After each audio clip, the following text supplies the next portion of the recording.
Hi, today I'm going to show you a top bar in Windows that's actually worth trying. So the top bar I'm going to be showing you is called YASP. It's a highly configurable Windows status bar written in Python. If you want to download this is the URL up here. Now, if you want to download this, just go to releases and then tap on this. And then on here, scroll down. And then you want to go to this one, the .msi one. Just click on it to download it.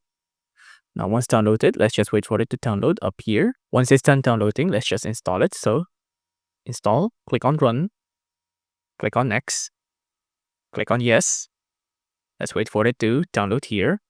Once it's installed, you can see this is what it would looks like. Just click on finish. Now, once it's installed, you'll see that the top bar will automatically be applied up here, right? And it'll show a lot of info here. For example, I'm watching a video and it'll show the title here. It can also show the volume as well. I think this is the microphone value, but you can see this is what the top bar looks like. Pretty good and pretty nice. So if you like this video, please do consider liking and subscribing.